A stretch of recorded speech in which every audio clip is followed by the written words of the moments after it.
Instituto de Estudios Avanzados IDEA. Hacemos ciencia pensando en el pueblo.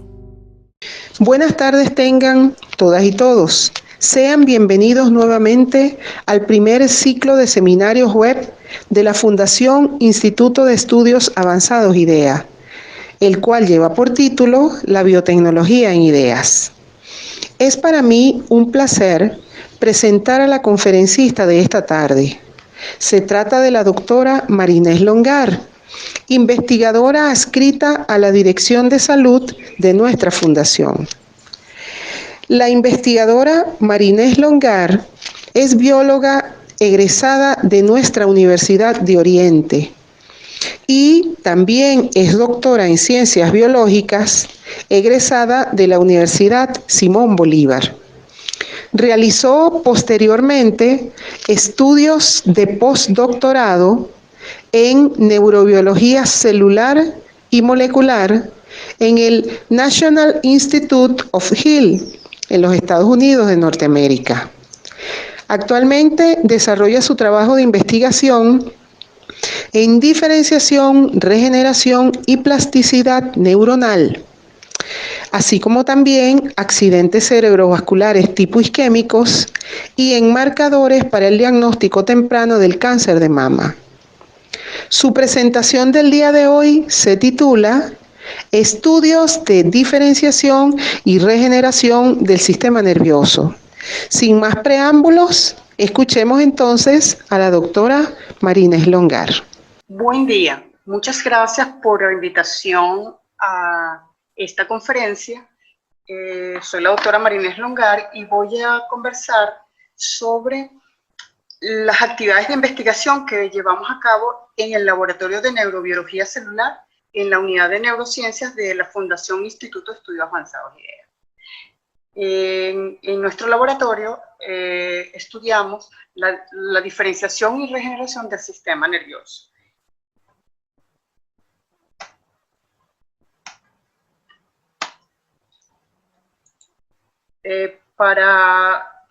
Antes de comenzar a entrar en detalles sobre la metodología y la aproximación experimental, voy a hablarles un poco de cómo está formado el sistema nervioso. El sistema nervioso está formado, se divide en sistema nervioso central y sistema nervioso periférico. El sistema nervioso central está compuesto por el cerebro y la médula espinal, y el sistema nervioso periférico por los ganglios y nervios que recorren todo el cuerpo.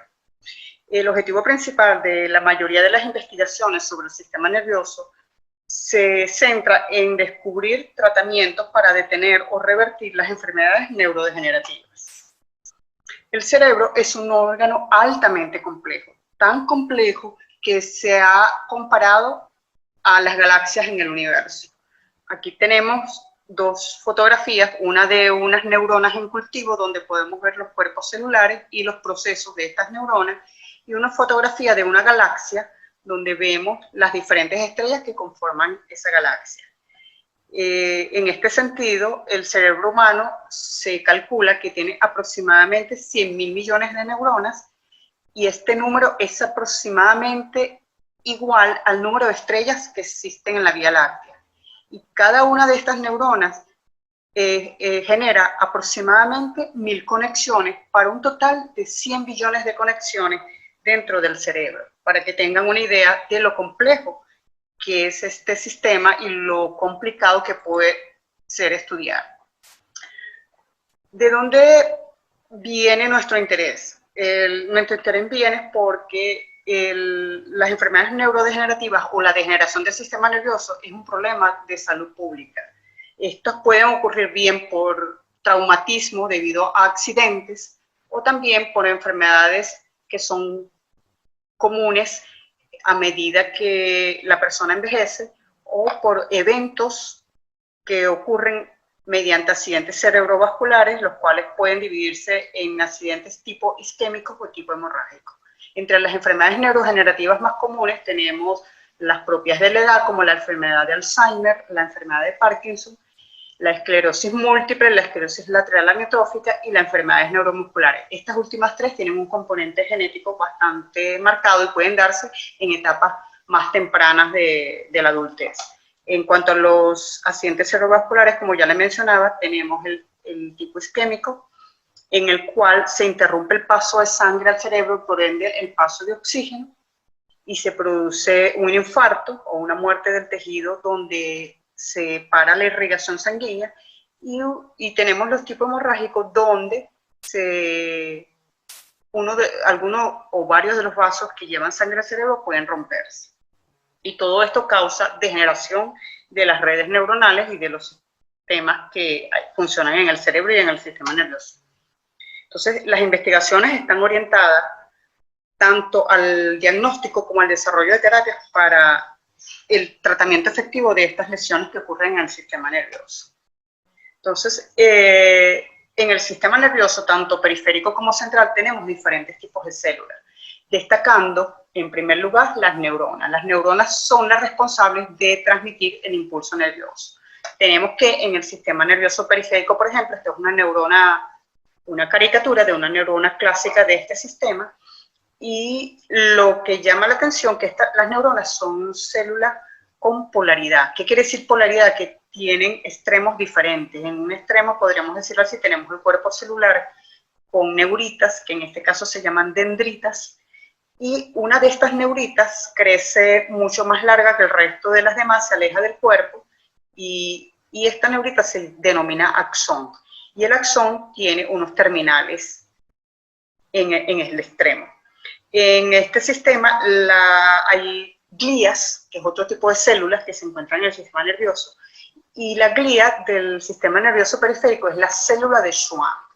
Estas células tienen la función de formar la mielina, que son capas que recubren el axón y cuya función es facilitar la transmisión del impulso nervioso. Por su parte, en el sistema nervioso central, básicamente en el cerebro y en la médula espinal, tenemos diferentes tipos de neuronas. Aquí se dibuja solo una, pero hay neuronas excitatorias, neuronas inhibitorias, glutamatérgicas, GABAérgicas, neuronas piramidales, etc. Tenemos varios tipos de glía, como el astrocito y el oligodendrocito. Tenemos microglías, no están acá, pero las microglías son como macrófagos y esas células tienen función de eliminar los restos de células muertas, y tenemos los precursores neuronales y las células troncales y las células madre. ¿Cómo funciona una neurona? ¿Cómo se comunica? El cerebro y el sistema nervioso funcionan a través de la comunicación de estas neuronas con su entorno, bien con otras neuronas o con las células gliales. Tenemos, ya le expliqué la estructura, a través de estos terminales sinápticos, la neurona ejerce un contacto o realiza un contacto con la neurona receptora, en este caso está aquí, y estos contactos se llaman sinapsis. En la sinapsis se liberan componentes químicos como neurotransmisores, y estos llevan información de una célula o neurona A una neurona B. Y de esta manera se comunican y se transmite el impulso nervioso y se liberan los neurotransmisores y se ejerce la función según la señal que se está enviando en ese momento. Una de las propiedades que más llama la atención y más que se está estudiando mucho ahorita es la plasticidad de las redes neuronales. ¿Qué es plasticidad? Plasticidad es la capacidad de cambio o de modificación a lo largo de la vida del sistema, en este caso de las neuronas. Estas redes neuronales se componen por conglomerados de neuronas que pueden ser desde muy sencillos hasta muy complejos. Esto es una figura sencilla en donde se ve la conexión entre varias neuronas. En la parte de arriba se puede ver que puede suceder una degeneración o una ruptura del axón, y ya esta neurona no se puede comunicar con esta, y pueden pasar varios escenarios. Por ejemplo, el sistema nervioso periférico, esta neurona podría volver a regenerar y verse como está acá. O podría que es lo que más pasa en el sistema nervioso central, que la neurona vecina toma la función de la neurona que degenera y emite proyecciones hacia la neurona y así se recupera la función. Entonces, esta plasticidad juega un papel muy importante en procesos de memoria, de aprendizaje, y también regula el estado emocional y el comportamiento del individuo. De esta manera, se dice que la plasticidad neuronal posibilita que se dé la regeneración y áreas cerebrales o grupos neuronales responden funcionalmente en el sentido de suplir esas deficiencias. Esto conlleva una reorganización de la sinapsis y de las conexiones y la posibilidad de generar nuevas sinapsis a partir de una o varias neuronas dañadas. Y también ocurre la neurogénesis. Neurogénesis es la formación de nuevas neuronas que se creía que en el adulto no sucedía, ahora se sabe, se está descubriendo, que hay zonas en el cerebro donde se producen nuevas neuronas. Una de estas zonas es el hipocampo, del cual les voy a hablar más adelante. Entonces, ¿qué metodologías empleamos? Empleamos varios tipos de modelos in vitro. In vitro significa lo que uno cultiva en el laboratorio. In vivo, un modelo in vivo es un modelo donde uno puede usar un animal vivo y trata de ver el sistema como pasa en el contexto de órganos y tejidos. Entonces, cuando tenemos un sistema in vitro, ¿qué tenemos? Células en cultivo.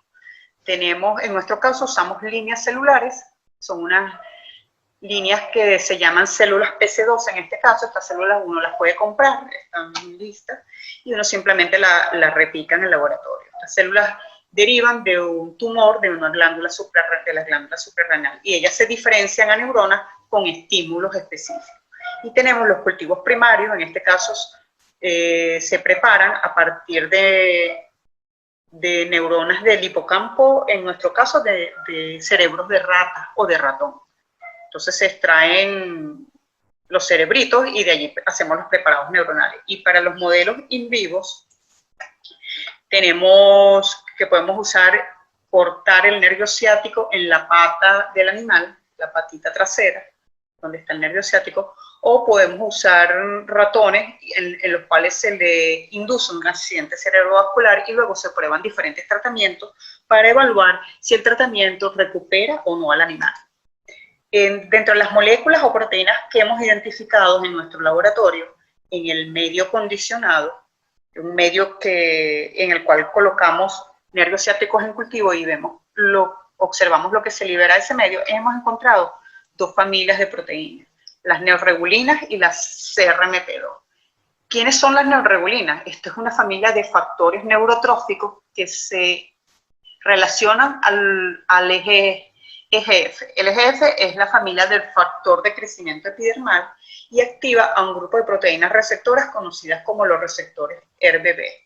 Esta es una familia bastante compleja, como pueden ver acá aquí yo presento 4 tipos de neurregulina que corresponden a 4 genes. Sin embargo, ya se han descubierto 6, pero las más estudiadas son la neurregulina 1 a la neurregulina 4.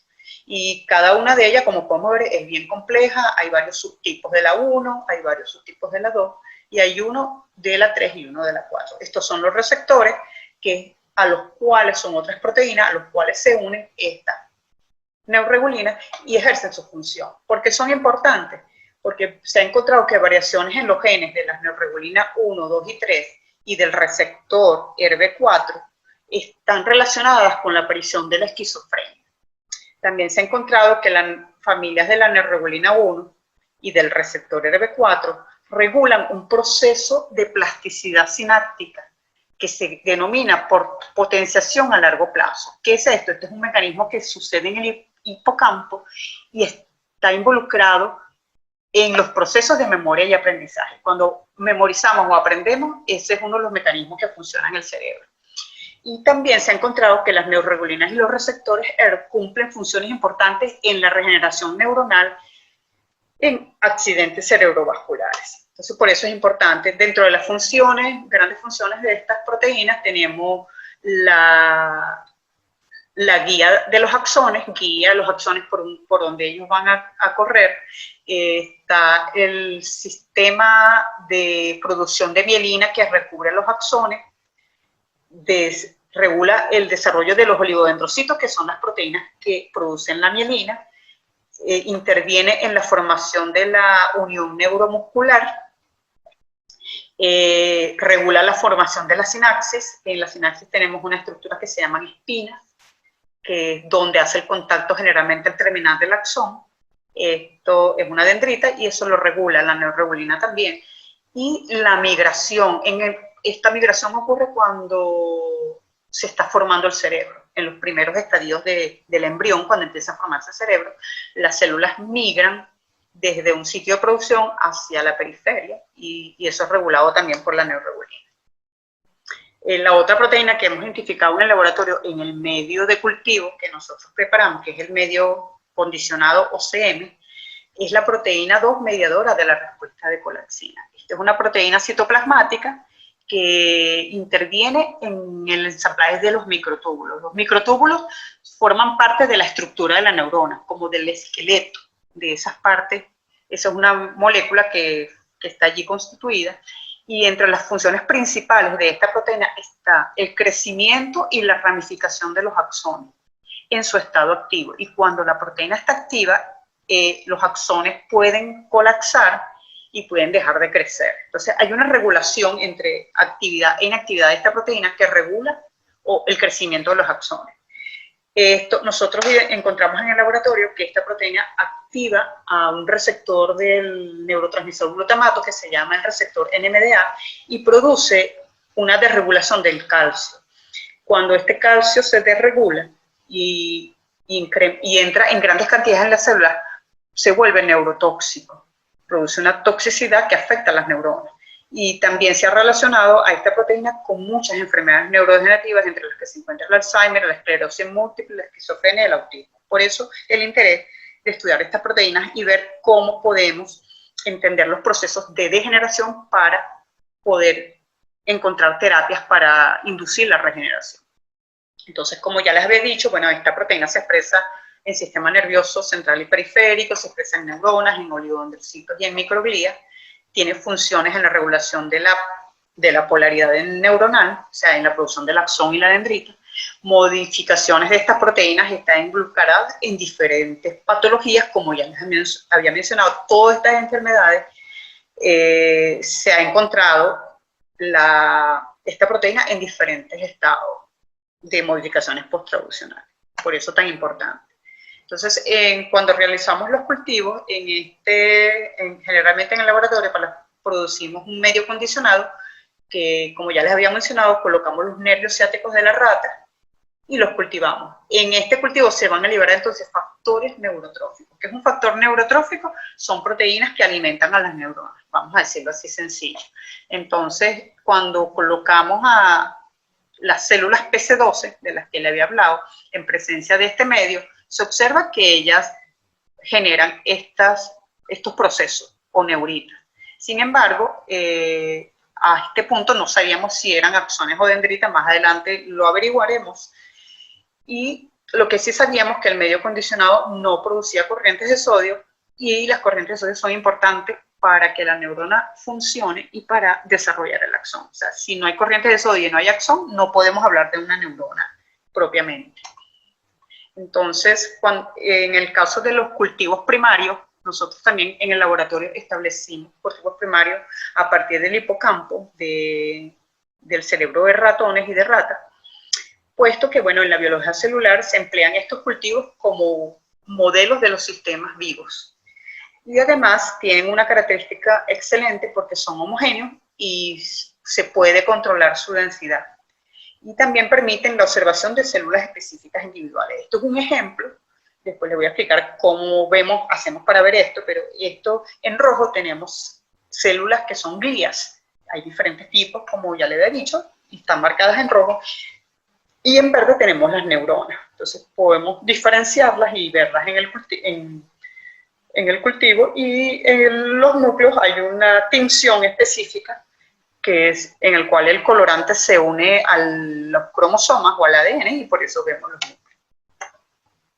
¿Por qué el hipocampo? El hipocampo es una estructura que se encuentra en el medio del cerebro. Tenemos dos, o sea, si abriéramos el cerebro aquí, cada mitad tiene un hipocampo, y cuando el hipocampo se extiende, parece una C o también tiene forma de un caballo de mar, por eso se llama hipocampo. Y es importante porque está involucrado en procesos de memoria y aprendizaje. Cuando el sistema nervioso empieza a degenerar, sobre todo en el cerebro, las personas comienzan a tener problemas de memoria, de pérdidas de memoria y dejan de aprender. Entonces, por eso es tan importante el hipocampo.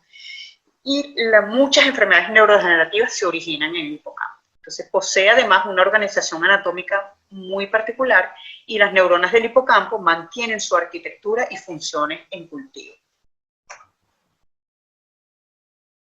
Esto es una breve explicación de cómo hacemos los cultivos. Tenemos ratas que están embarazadas y podemos usar los embriones de 19 días. A veces también usamos las ratas recién nacidas, los bebés.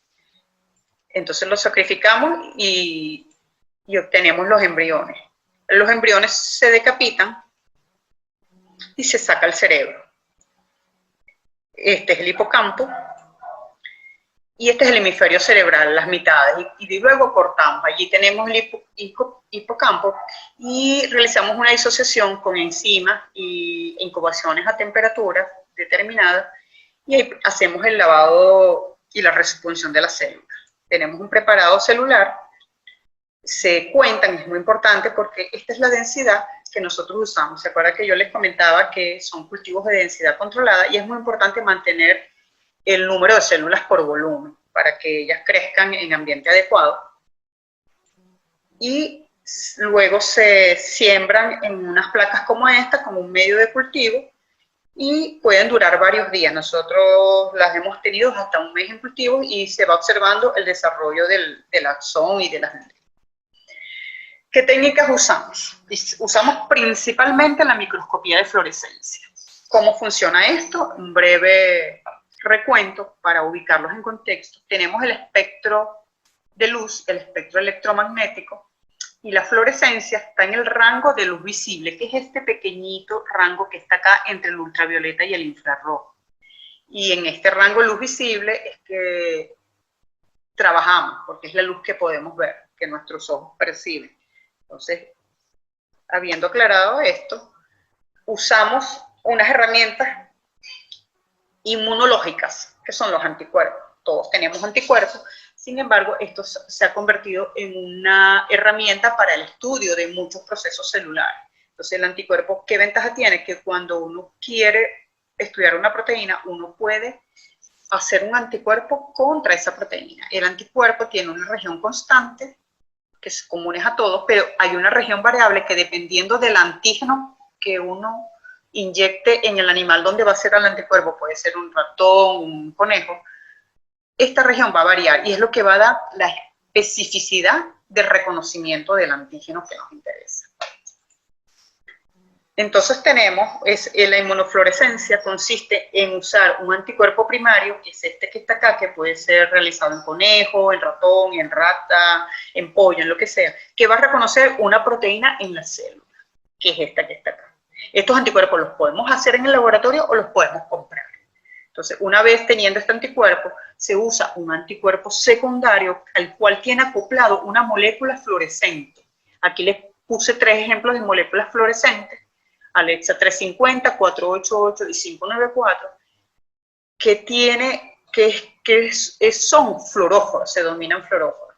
El fluoróforo y en fluorescencia tiene la capacidad de ser excitado a una longitud de onda. Por ejemplo, lo que vemos en azul es excitado a 350 nanómetros y emite una luz a 436, y es lo que nosotros vemos, la emisión. En el verde se excita a esta longitud de onda que corresponde al color azul, pero lo vemos en verde, y en el rojo excitamos a esta longitud y vemos en esta otra. Entonces aquí le explico mejor. Este es un microscopio, el sistema de lentes. Hay una fuente de luz que va a excitar dependiendo del fluoróforo que se use. Si usamos, por ejemplo, el verde, entonces vamos a excitar en esta zona. Aquí hay un anticuerpo secundario que sería el 488, entonces eso se va a excitar en esta longitud de onda entre 400 y 500 nanómetros. Aquí excitamos.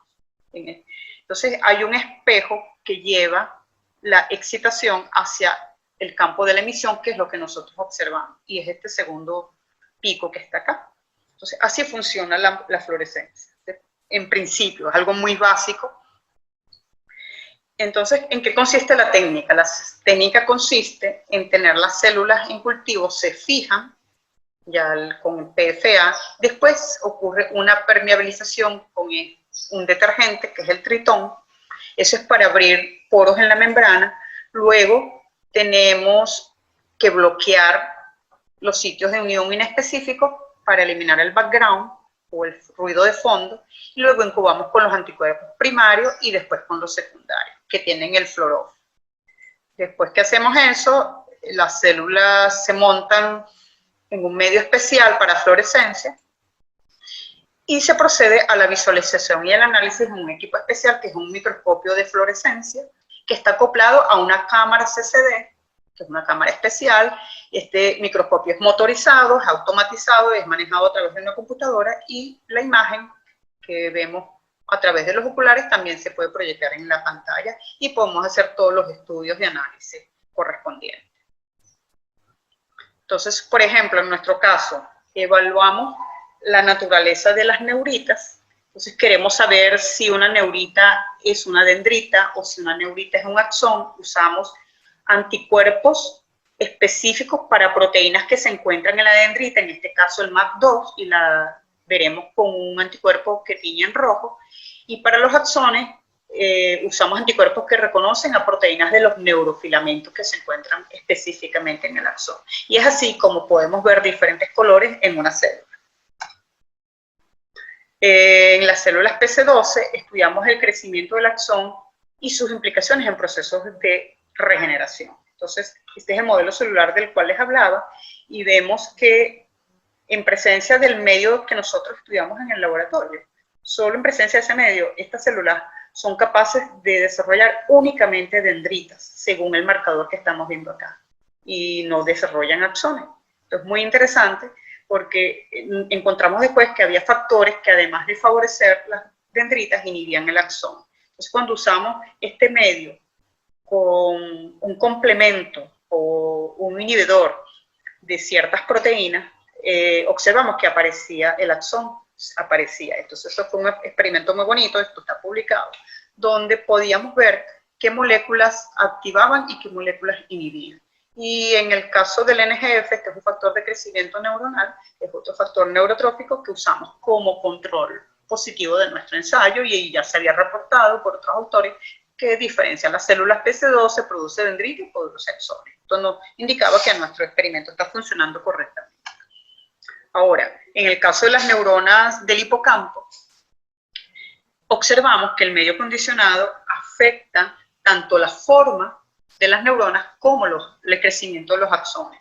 Observamos que se disminuye la longitud y madurez del axón. Por ejemplo, aquí tenemos unas neuronas bellísimas con unas dendritas marcadas en rojo. Sin embargo, cuando empleamos el marcador del axón, vemos que empieza a desaparecer y es muy poco en la cantidad de marcaje que vemos, en comparación con unas neuronas creciendo en condiciones normales de cultivo con un medio que está estandarizado para que crezcan las neuronas. Y aquí se ve el desarrollo de la neurona de manera perfecta, con sus dendritas y sus axones. Entonces, eso es lo que hemos estado estudiando, uno de los temas de estudio. Lo otro que estamos estudiando es qué tipo de células genera este medio condicionado. Si genera glías o si genera neuronas. Y observamos en el medio control, que es el medio neurobasal, un medio que ya les hablé que es específico para neuronas, vemos cómo a medida que pasa el tiempo se favorece el crecimiento neuronal y disminuye el crecimiento de la glía. Las neuronas están marcadas en rojo y la glía está marcada en verde. Y en el medio condicionado que producimos en el laboratorio vemos lo contrario. Hay una selección de la célula glial. La neurona empieza a desaparecer o no crece más a medida que avanza el cultivo. Entonces, estamos encontrando en este medio condicionado factores, nuevamente, que inhiben la producción de neuronas. Entonces, hemos identificado qué factores la inhiben y hemos logrado bloquearlos para favorecer los factores que favorecen la neurogénesis. Entonces, esta es una potencial herramienta terapéutica. Para los estudios in vivo tenemos los primeros de los que les quiero hablar, es el modelo de axotomía del nervio ciático. En estos son nervios periféricos, como ya les indiqué, la ratita está anestesiada, está dormida, y se realiza una cirugía en la cual exponemos el nervio ciático y lo cortamos, o sea, como si hubiese tenido un accidente. Y después que lo cortamos, lo cosemos a los extremos de un tubo de silicón. Esto es para que el tubo sirva de guía para que los dos extremos se encuentren y ocurra regeneración. Y además, usamos el tubo para inyectar tratamientos solo en el tubo. Entonces, luego que la rata se recupera, comenzamos a inyectar diferentes tratamientos y vemos cuál es más efectivo.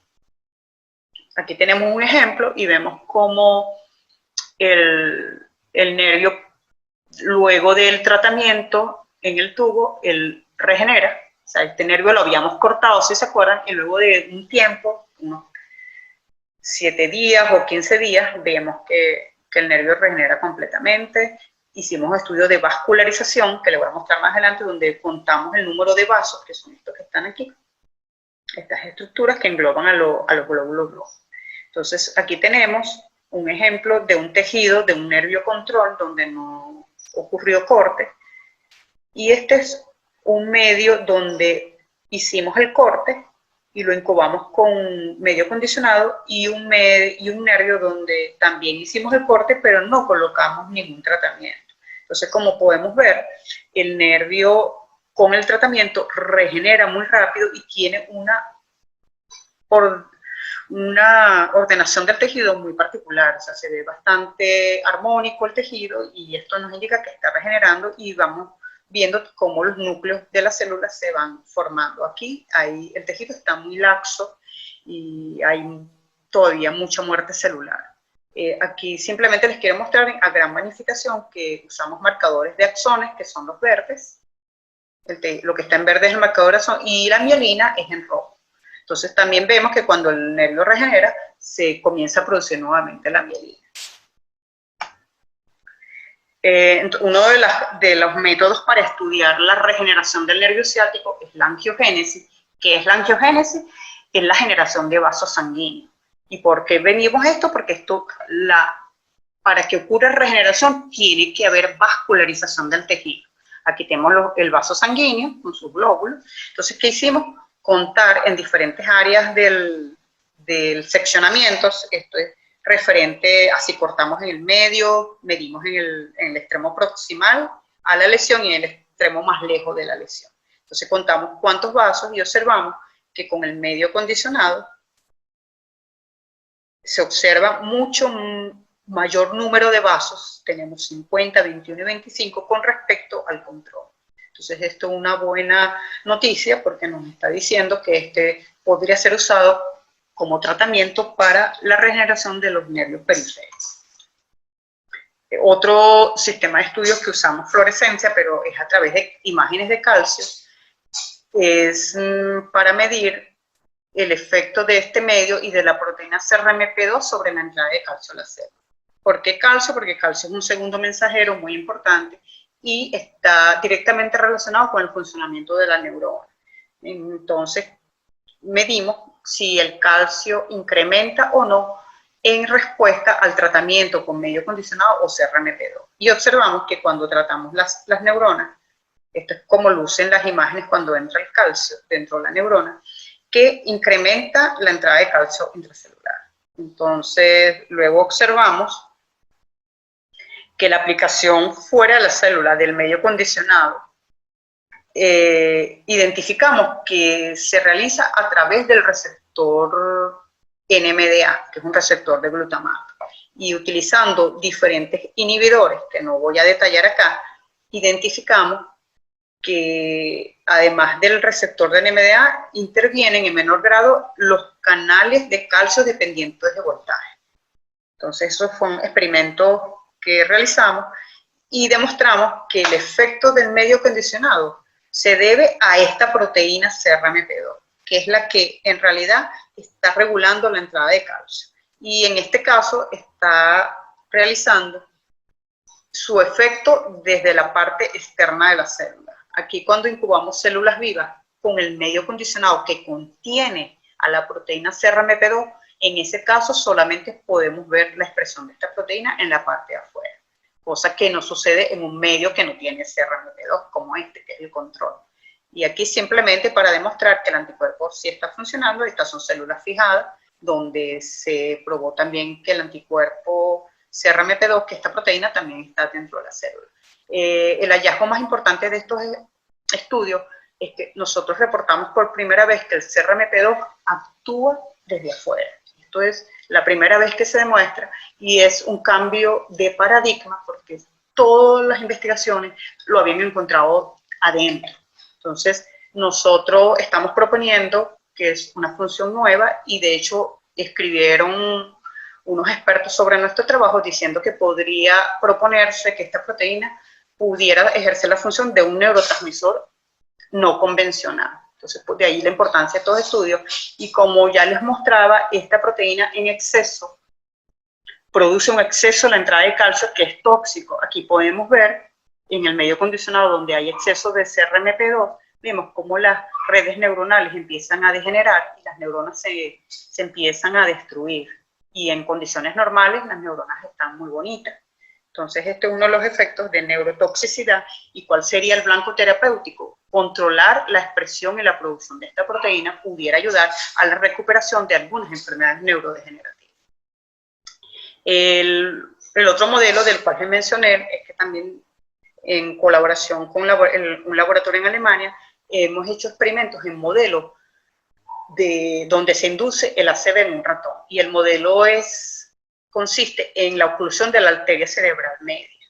Entonces, ¿en qué consiste? En introducir un filamento en la arteria carótida común hasta llegar a la arteria cerebral media, y esto que hace, obstruye el paso de sangre y no pasa oxígeno al cerebro. Entonces se produce un accidente cerebrovascular. Eso se deja como por media hora y luego se retira el filamento y se dejan recuperar los animales y se tratan con diferentes factores. En nuestro caso, tratamos con la proteína neurregulina, que observamos que la neurregulina disminuye la atrofia del cerebro, disminuye la atrofia del ventrículo, que como se puede ver en el control está muy alargado, aquí llega a su tamaño normal, la corteza está atrofiada, aquí se recupera, y el estriado también se recupera, y se disminuye la inflamación, que aquí hay una inflamación debido a la ACV.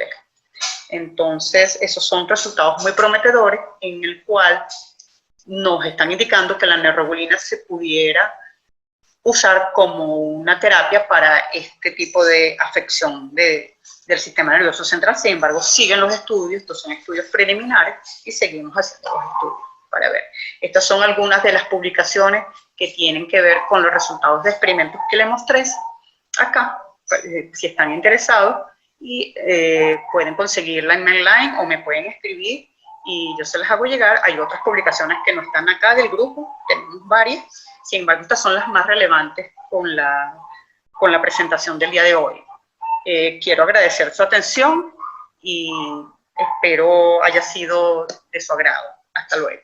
No queda más que extender nuestras gracias a todos ustedes por la atención que han dispensado a nuestra conferencia de la tarde de hoy. Recuerden que pueden contactarnos a través del correo esiactividadesformacion@gmail.com y también por nuestras redes sociales. Los invitamos para el próximo martes a las 2 p.m. al estreno de una nueva conferencia de nuestro primer ciclo de seminarios web. Feliz tarde para todos. Instituto de Estudios Avanzados IDEA. Hacemos ciencia pensando en el pueblo.